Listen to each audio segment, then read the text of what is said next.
buenos días y bienvenidos a La Trinchera en la mañana de este sábado 14 de febrero de 2026. Son las 8:28, 7:28 en las Islas Canarias, y antes de comenzar a repasar las principales noticias os recordamos que nos gusta escuchar vuestras opiniones. Vuestras opiniones son la esencia de este programa.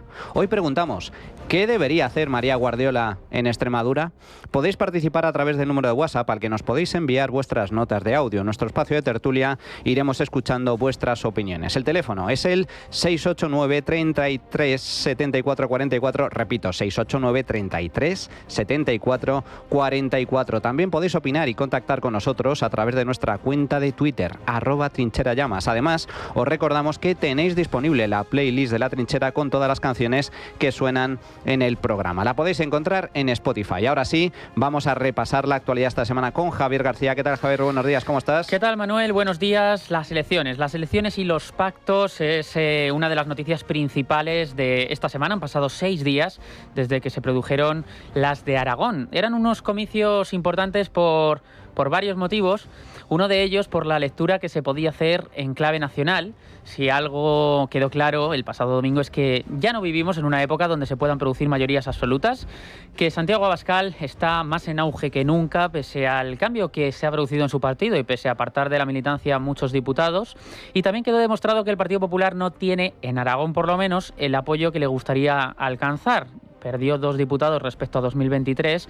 Y también otra de las cosas que se vieron tras estas elecciones es que muchos ciudadanos, aunque no todos, castigaron al Partido Socialista de Pedro Sánchez y de Pilar Alegría. El PSOE bajó de 23 a 18 escaños.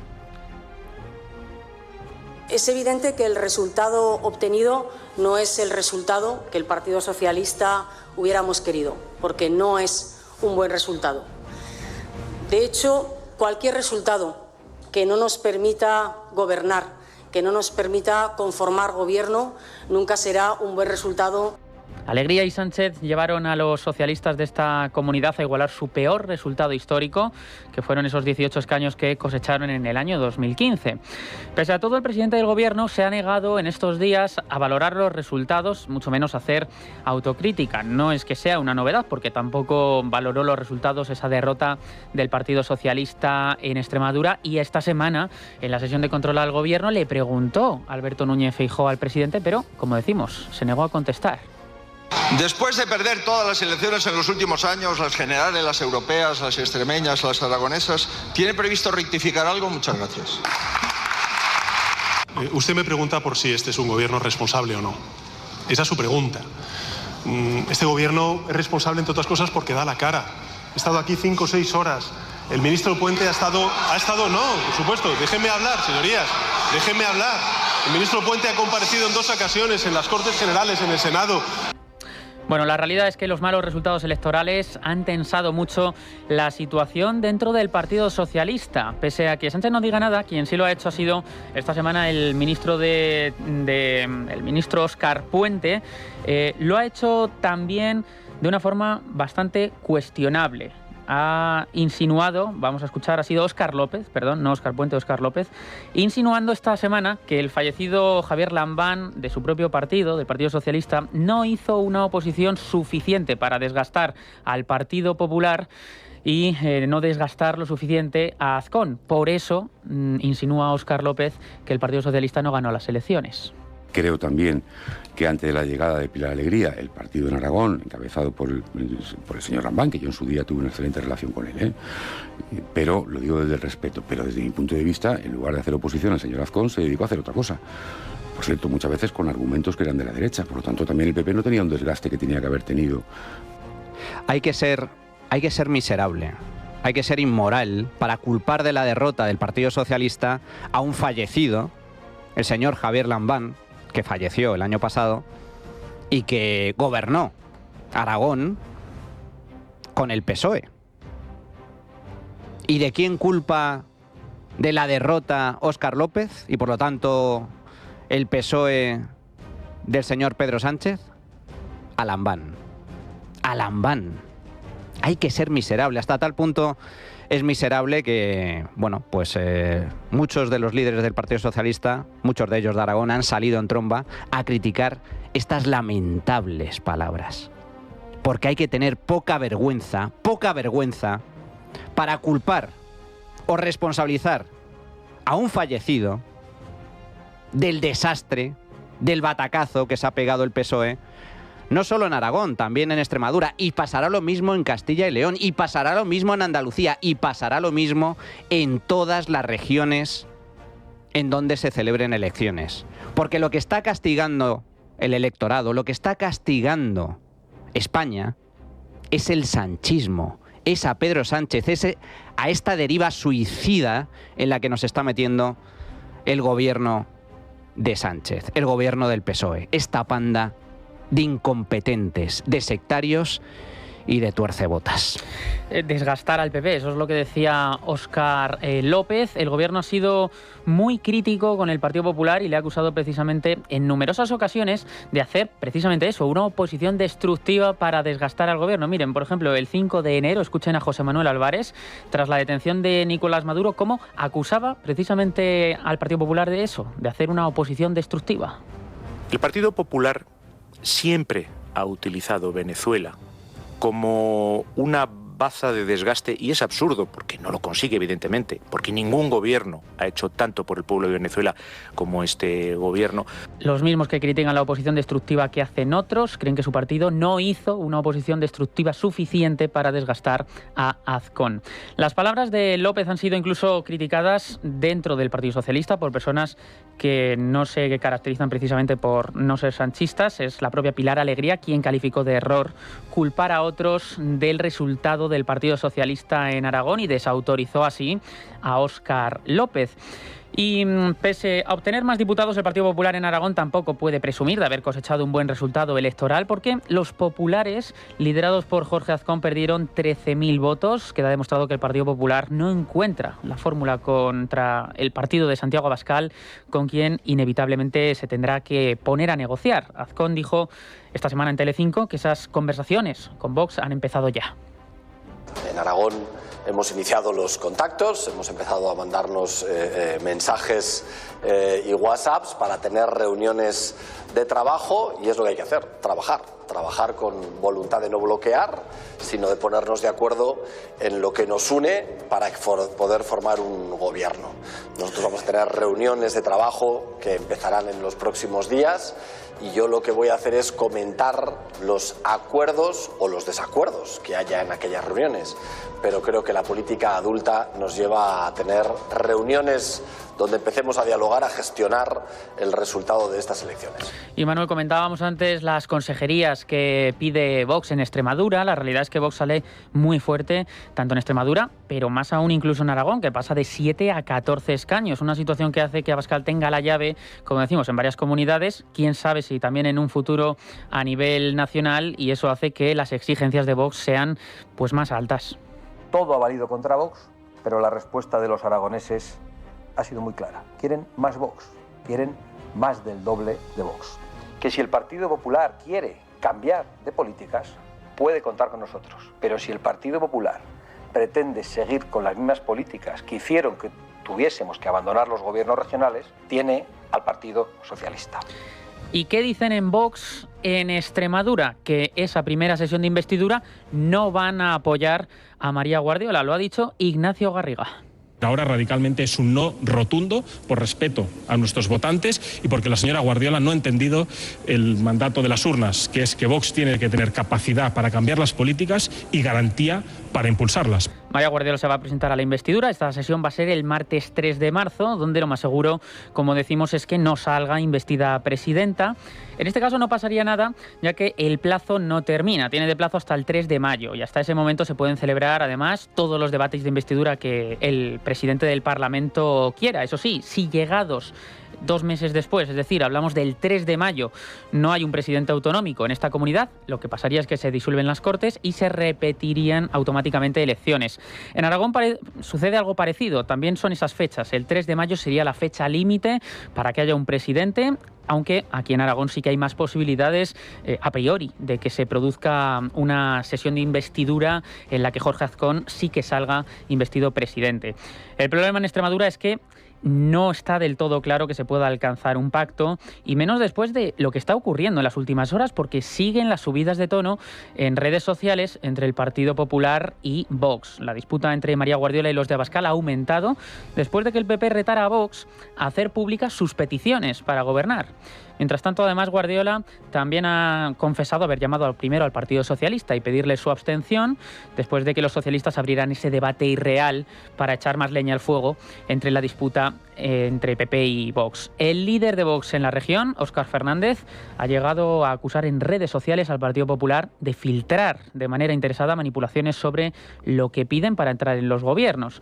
La presidenta en funciones intentó rebajar el tono a su llegada al pleno de la Asamblea esta semana. Nos queremos sentar, queremos ponernos a trabajar y queremos llegar a un acuerdo cuanto antes, de verdad. Es que no es otra la voluntad, no es otra la intención, y además puedo asegurar que hay muchas más cosas que nos unen de las que nos separan. Yo creo que es un acuerdo factible y lo único que hay que tener es voluntad, y por nuestra parte está toda la voluntad del mundo. Así, señora Guardiola. Entonces, ¿por qué ha llamado al Partido Socialista para que se abstenga? ¿Por qué? O sea, usted dice que la única alternativa es pactar con Vox, pero sin embargo no ha logrado alcanzar un acuerdo con Vox después de 2 meses de negociaciones desde las elecciones del pasado diciembre. Y encima, como no llega usted a un acuerdo, como se niega a aceptar la mayoría de las condiciones que ponen encima de la mesa los de Vox, ¿se atreve usted a llamar por teléfono al líder del PSOE en Extremadura? ¿Para qué? Para decirle que se abstenga, que la invistan como presidenta. ¿Para qué? O sea, ¿usted pretende gobernar con el PSOE en Extremadura? ¿Para qué quiere que la hagan presidenta? Ella dice que para gobernar en solitario. ¿Para gobernar en solitario con los votos de quién?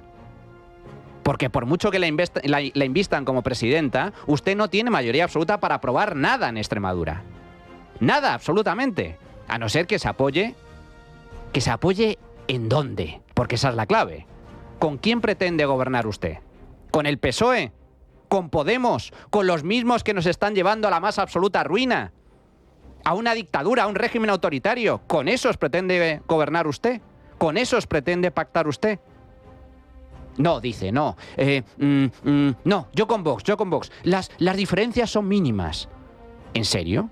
Y si son mínimas, ¿por qué le cuesta tanto llegar a un acuerdo? Porque eso no sucede en otras regiones. Estoy convencido de que Jorge Azcón va a llegar a un acuerdo con Vox en Aragón. No tengo ninguna duda. Vox, o en este caso el PP, también ha llegado a un acuerdo. Ambos partidos han llegado a un acuerdo en la Comunidad Valenciana. No hay ningún problema. Hay un acuerdo en Murcia. Hay un acuerdo en Baleares. ¿Por qué Vox no consigue llegar a un acuerdo con el PP en Extremadura? ¿No será que el problema de Extremadura tiene nombre y apellidos y se llama María Guardiola? Señor Feijóo, Guardiola le costó la presidencia. ¿Y usted la avala? ¿En serio? ¿Usted avala a ese desastre, a esa nulidad política que pretende gobernar en Extremadura? ¿Usted cree que es posible llegar a un acuerdo con una persona que le escupe a la cara no solo a su socio natural, sino también a sus votantes? ¿Qué está pidiendo Vox? ¿Qué es tan inaceptable? 4 consejerías. Yo le pongo 6 si necesita. ¿Cuántas quiere? 8. ¿Cuál es el problema? ¿Qué está pidiendo Vox? ¿Qué es tan difícil de aceptar por parte de la señora Guardiola?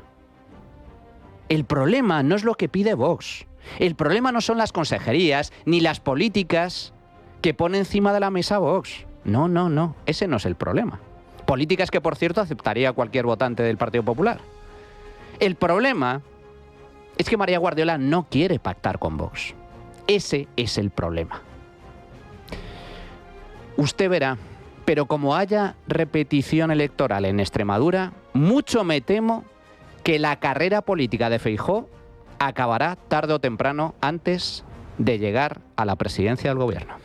Y también ha sido noticia, ya decimos, que se le complica la digestión al Partido Socialista también, después de la debacle electoral en Aragón. Pedro Sánchez no ha opinado de momento, tampoco lo hizo en Extremadura, sí que dijo de adelantar las elecciones generales, en vez de adelantarlas en julio, hacerlas en noviembre del año 2027, en lugar de en julio, que es cuando realmente corresponderían. Bueno, se ha pronunciado Felipe González. Felipe González ha dejado claro esta semana que él votaría en blanco y que no apoyaría al Partido Socialista. Depende de los candidatos. Con los candidatos actuales yo votaré en blanco. Pero no votaré a ningún partido que no sea el PSOE. Lo repito, votaré en blanco. ¿Voy a hacer campaña por el voto en blanco? Tendría derecho, pero no lo voy a hacer. No lo voy a hacer. Ahora, votar a los que no me representan, y hoy no me representan, en mi propio partido, no los votaré, porque me parece contrario a mis convicciones, que las expresaba más o menos claro. Decimos que se le complica la situación y la digestión de estas elecciones al Partido Socialista porque ya vemos las broncas y disputas que hay dentro del propio Partido Socialista. Además, el ministro Ángel Víctor Torres le ha mostrado la puerta de salida a Felipe González por estas declaraciones. Y una de las consecuencias colaterales de ese mal resultado precisamente del Partido Socialista en Aragón es la propuesta que ha lanzado esta semana Gabriel Rufián, el líder de Esquerra Republicana de Cataluña, para unir a la izquierda. El separatista catalán se ha ofrecido para ser el unificador de la extrema izquierda española. No obstante, le preguntaron el otro día si él estaría dispuesto a liderar ese proyecto y cuando le preguntaron a los periodistas en los pasillos del Congreso no aclaró esta pregunta. Escuchamos lo que dijo. Creo que algo hay que hacer. Y sería negligente no hacerlo. ¿El qué? Se lo dejo a gente que es muchísimo más inteligente que yo y sobre todo que manda más que yo. Al final yo lo que digo es algo que creo humildemente que está en la calle. Que algo hay que hacer porque si no nos comen por los pies. ¿A usted le gustaría encabezar este movimiento? Hay dos maneras muy fáciles de detectar un idiota. La primera es que hable de él en tercera persona. Y la tercera es que se postule sobre algo. Yo, si me tengo que ir a casa esta tarde, me voy para casa. Esto es lo que decía Rufián. La realidad es que no cuenta con apoyo político Gabriel Rufián. El primero en rechazar esta idea ha sido EH Bildu, quien lo ha calificado de no viable. Otegi asegura que nunca ha hablado de esto con Esquerra ni con Gabriel Rufián y prioriza una lista única que promueva la autodeterminación del pueblo vasco. La reacción de los responsables de Sumar e Izquierda Unida se puede resumir en cierto escepticismo. Yolanda Díaz, aunque coincide en el diagnóstico, marca distancias con respecto a la idea de confluir junto con fuerzas independentistas en unas elecciones. Todo lo que sirva para ensanchar la esperanza, bienvenido sea. Les quiero ser muy claros, va de movilizar a la gente, no va de otra cosa, no va de hablar de nosotros mismos. Sumar, por cierto, va a ratificar su compromiso de presentarse unido en las próximas elecciones generales en un acto que tiene previsto el 21 de febrero junto a Izquierda Unida, Más Madrid y los Comunes, al tiempo que busca abrir su nuevo proyecto a más fuerzas políticas como Podemos. Sin embargo, la incógnita persiste sobre si la propia vicepresidenta segunda del Gobierno, si Yolanda Díaz va a repetir como candidata, ya que aún no ha confirmado su disposición de encabezar la coalición, esta coalición que pretenden ahora renovar. Hasta ahora los 4 partidos que forman parte del gobierno de coalición con el PSOE, Movimiento Sumar, Izquierda Unida, Más Madrid y los Comunes, están trabajando, dicen, desde hace 8 meses en la reconstrucción de una candidatura de unidad renovada y quieren expresar públicamente esta determinación en ese acto del 21 de febrero. Aina Vidal dice que se trata de enviar un mensaje claro al electorado de los Comunes. Esto es lo que dice Aina Vidal. Escuchamos lo que ha dicho en una entrevista en La Sexta. Nosotras queremos ir juntas, creemos que la izquierda tiene que estar fuerte, creemos que tiene que ser sólida, no vale de proyectos individuales y por lo tanto hace más de 8 o 9 meses que estamos hablando con las formaciones que antes era ese paraguas que le llamábamos Sumar, que luego se convirtió en un partido propio y que por lo tanto ahora pues nos sentamos todas juntas y decimos si queremos seguir juntas, si queremos presentarnos juntas, si queremos seguir transformando y ganando derechos en este país.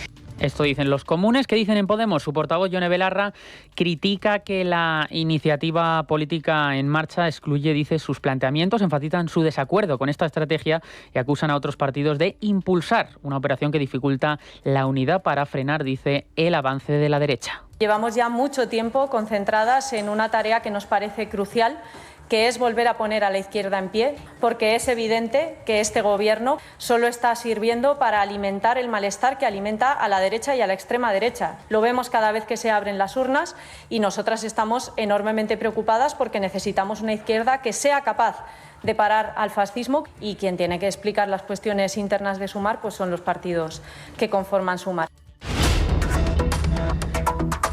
Y este miércoles Pedro Sánchez compareció en el Congreso de los Diputados para dar su versión sobre los accidentes ferroviarios de Adamuz y Llelida. Fue una comparecencia previa a la sesión de control al Gobierno que se celebró justo después.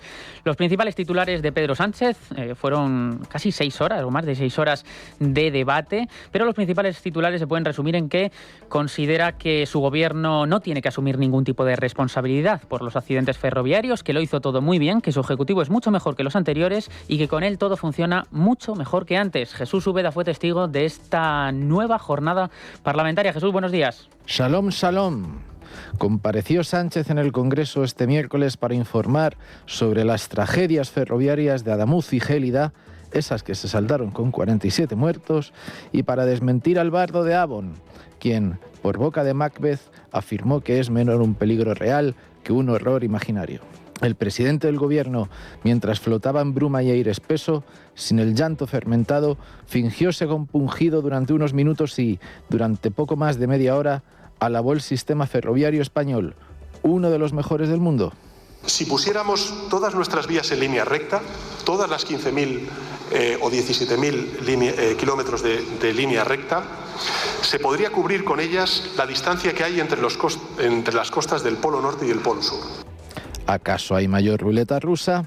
En su arranque, Sánchez estiló sentimentalismo y compromiso de cartón piedra. El Estado en su conjunto está haciendo y hará todo lo que esté en nuestra mano para acompañarlas, para ayudarlas, para establecer las causas del accidente y, si fuera necesario y procedente, hacer justicia.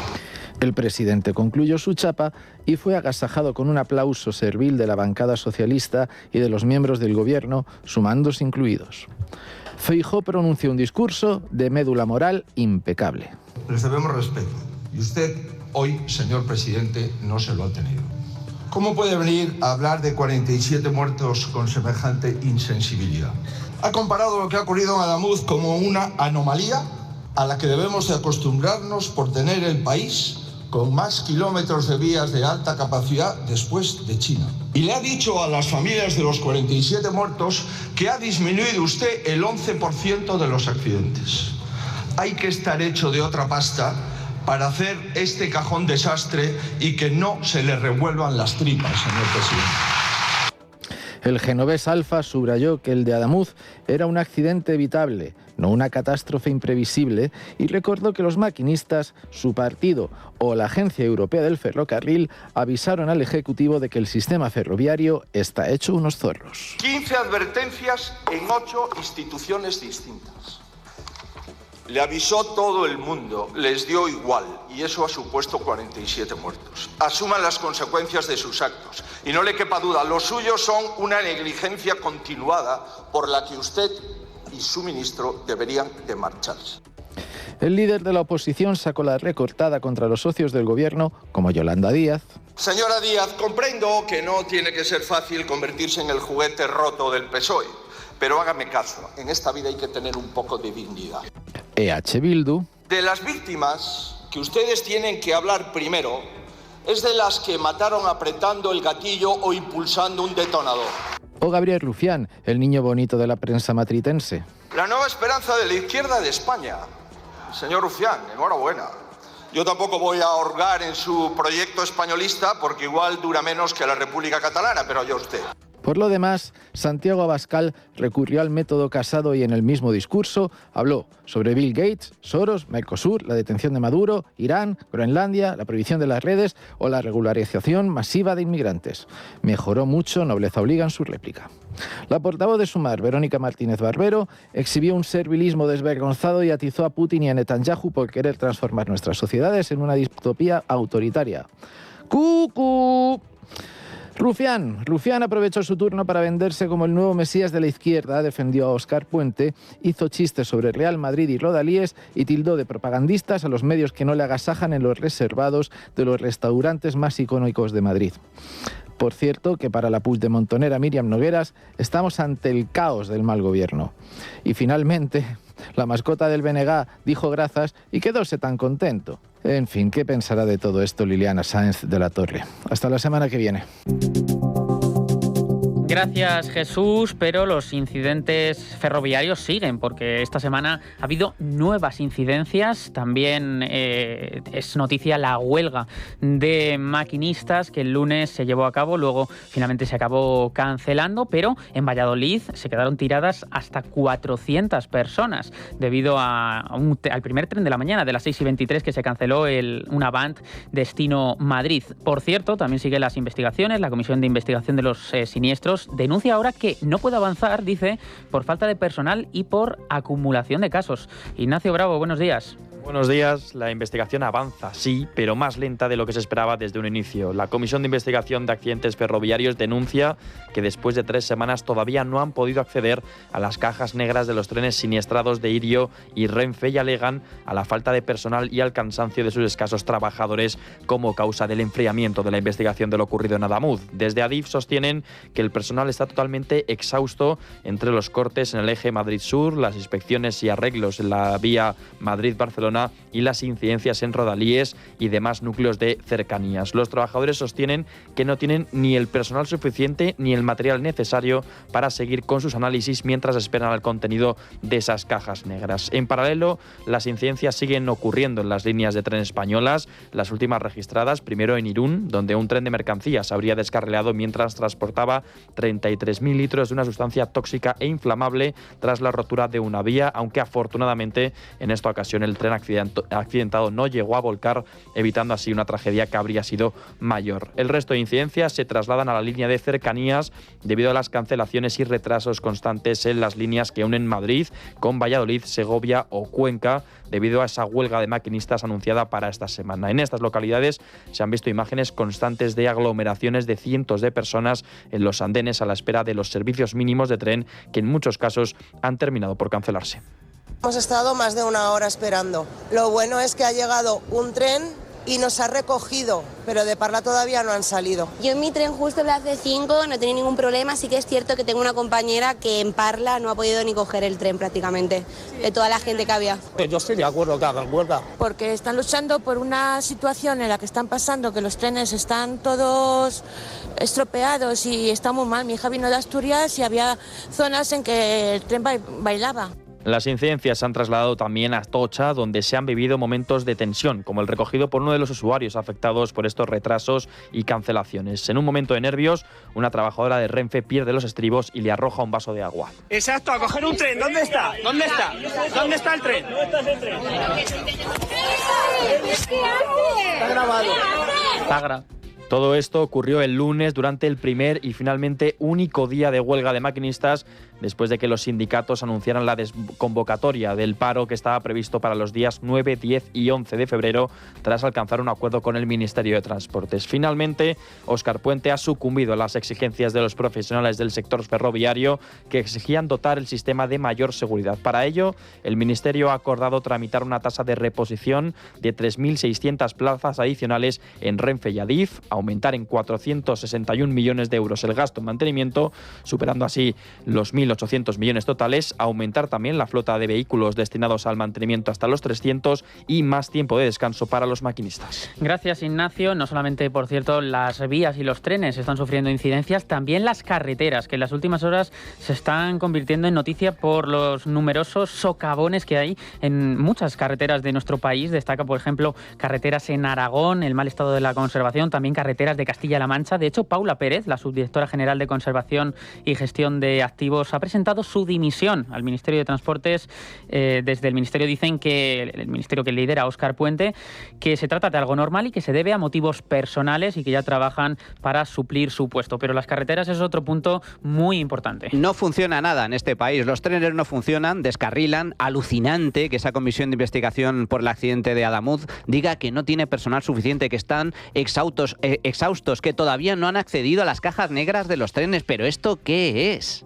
Evidentemente al gobierno no le interesa que se publique ese informe de conclusiones. ¿Por qué? Porque evidentemente la culpa del accidente de Adamuz es la falta de mantenimiento y por lo tanto el gobierno de España. Pero es que además las carreteras se nos caen a pedazos. Es que es alucinante. Es que no hay ni siquiera un trazado viable en las carreteras de España. Con baches, con todo tipo de desperfectos que destrozan los coches, las ruedas, producen pinchazos y provocan accidentes. Y lo mismo pasa con los embalses, lo mismo pasa con las presas, lo mismo pasa con la red eléctrica, con lo más básico de este país. Los servicios públicos están colapsados y ni siquiera funcionan las infraestructuras más básicas. Bueno, pues esto es la combinación de tener una panda de radicales gobernando en España, que lo único que hacen es propaganda, no saben hacer otra cosa, y encima son una panda de incompetentes, no saben gestionar. Sus ideas son nefastas, pero es que encima son gestores absolutamente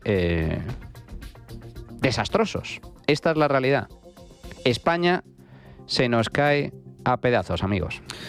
Y vamos con un último tema, porque diversos grupos en el Parlamento Europeo están señalando que la regularización que pretende hacer el gobierno de España no solamente afecta a España, sino también está afectando a otros países de la Unión. La Comisión Europea ya ha advertido al gobierno de Pedro Sánchez de que no puede adoptar medidas que afecten a otros Estados miembros. Adrián Pajares, cuéntanos todos los detalles. Buenos días.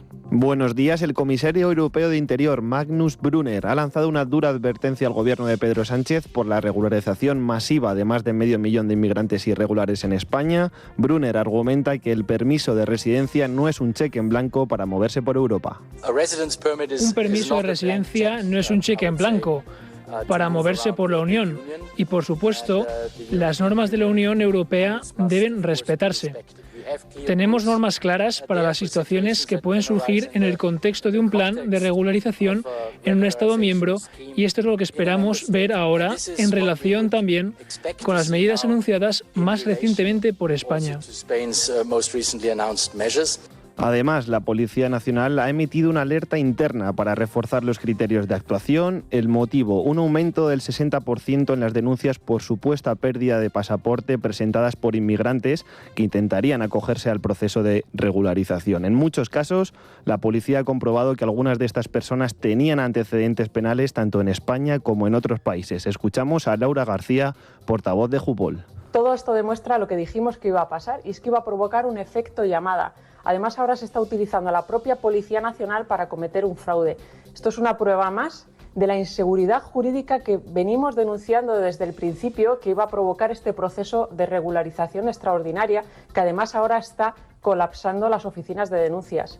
Y mientras Sánchez regulariza a los inmigrantes sin ningún control, otros países europeos aplican medidas más duras. Es el caso de Suecia, que exigirá pruebas de ingresos mínimos para acreditar autosuficiencia económica, no haber recibido ayudas sociales en los últimos 3 años, carecer de antecedentes o aprobar un examen básico de lengua y cultura del propio país. También Giorgia Meloni, la líder italiana, ha aprobado un nuevo paquete de medidas que contempla bloqueos navales temporales y procedimientos acelerados para la deportación de inmigrantes desde las fronteras. Y en este contexto, la última noticia añade aún más la presión al debate, porque Marruecos ya está ampliando horarios y abriendo prácticamente 24 horas sus consulados para agilizar trámites y facilitar la regularización de sus ciudadanos en España.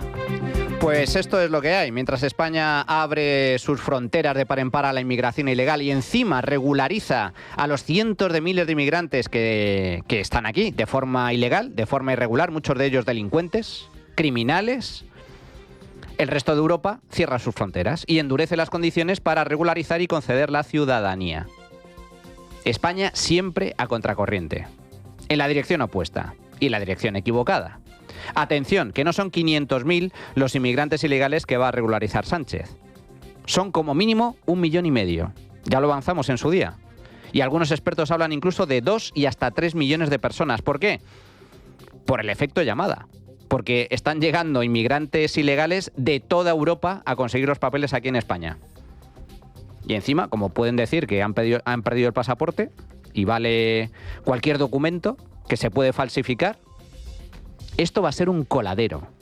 Un coladero. Y muchos de estos inmigrantes son delincuentes, son criminales. Pero esto es lo que hay, amigos. Esto es lo que hay. Bueno, vamos a hacer una pequeña pausa, llegados a este punto, y regresamos con el tiempo de tertulia.